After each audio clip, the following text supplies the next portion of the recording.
You also said that there are conspiracies around her death and suspected perpetrators. I did say that. What is your theory on that? Well, so when people say I'm a conspiracy theorist, I'm always like, no, I'm an official story denier. When you're a conspiracy theorist, you have to actually give a theory of who you think was responsible.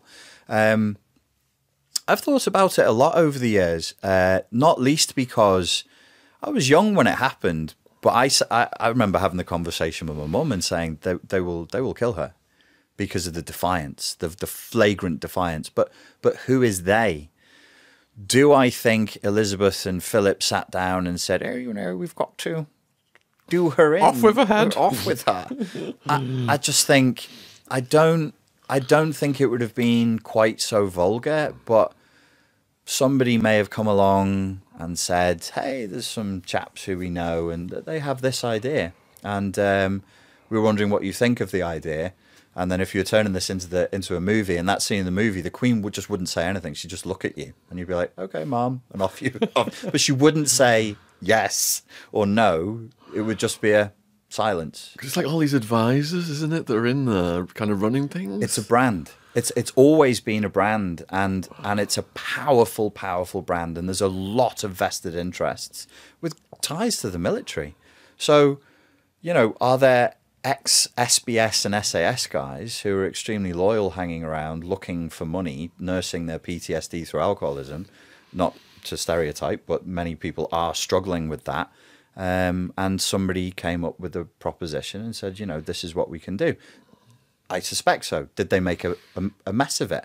Yes, because life happens that way. If it's a crime that you're trying to do and you plan it, bad things happen, as it did in this scenario, because she didn't die instantly. But how crazy is it that she wrote it would happen in a car? She knew it would be a car. She knew. Isn't the line something like, "If I die in a car crash, have the brakes checked," something like that? And she said she suspected Charles was gonna be behind that. Very, very possibly. I mean, I'm not defending anyone. This is not a defense. But in order to help people to understand, in order to get some insight, because it's easy to go, "Oh my God, that's awful," and I'm outraged, and then you just stop thinking. That's a perfectly valid moral response. But it's more interesting, I think, to get a multi-dimensional view of it and go, "Wow, how could you do that? Like, what mindset would you be in to bring you to that conclusion?" And I think you have to put yourself in the historical moment that they were living, where the pieces on the chessboard then are different to what they are today. And they knew what was, I think, and I am a conspiracy theorist, I think they knew that Iraq and Afghanistan and ultimately Iran were on the list. I think that they knew that we were going to, there's plenty of evidence that we knew we would be pinning things on Muslims for years to come. They were to be the new designated enemy.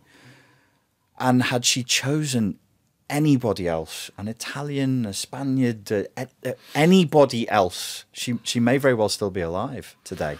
But that's who she chose. And just so people know that we're not pulling this out the clear blue, if you read Princess Diana in her own words, you can get the specific quote about dying in a car crash, the brakes, Charles, whatever it is, whatever we've paraphrased. And if people want to come to me, I'd have to dig them out. But there are quotes from movies before 9/11 where they were talking about, that was just on the chessboard at the time. We were probably going to go back and finish off the job in Iraq.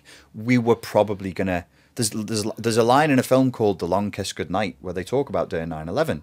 And the main character says to the evil CIA guy, "How are you going to fake killing 5,000 people?" And he says, "I don't know how to fake killing 5,000 people. I guess I'll just have to kill them."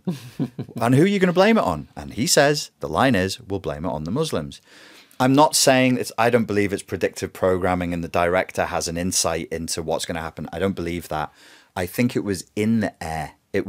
That's the direction the world was pointed in pre 9/11, and I nearly said her assassination, her accidental death occurred pre 9/11. And so there's a trajectory to the narrative I think that people should take a good long look at in this case.